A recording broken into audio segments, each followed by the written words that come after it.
sarili kong version na beef soup. Ayan. Ilalagay tayo ng isang buong sibuyas, tapos 2 pirasong sweet corn, tapos maglalagay dito tayo ng dates. Itong dates ay galing pa ng Saudi.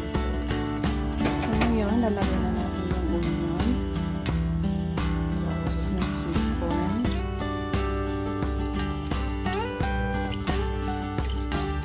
Kahit hindi pa siya kumukulo, pwede na siyang ilagay.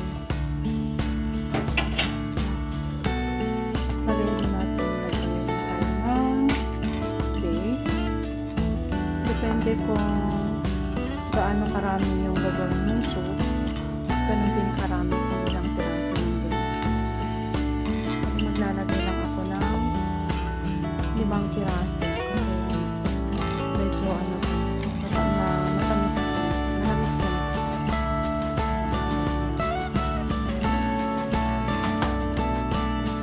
Lagyan natin yung beef natin. Ang part ng beef na ito ay ribs. Bali mahigit 1 kilo.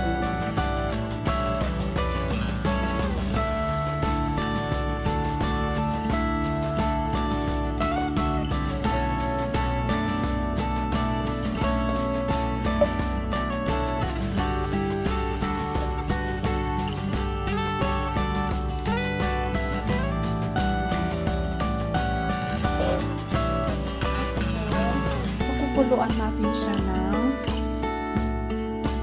1 hanggang 2 oras sa mahinang apoy lang.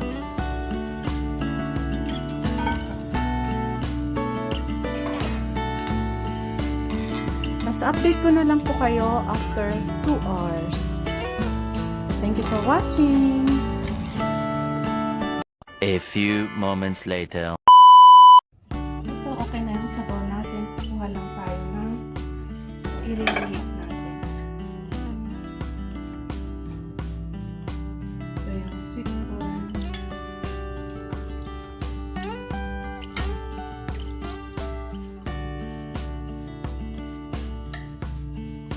Lagyan natin yung laman.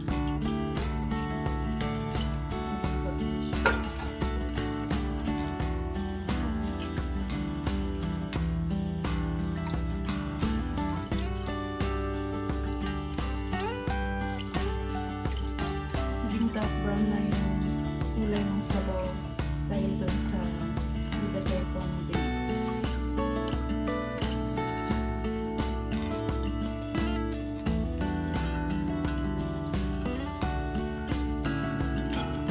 Tapos i-reheat natin.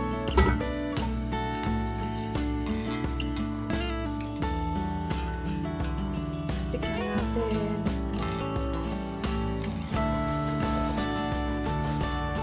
Manamis-namis. Okay na siya. All goods.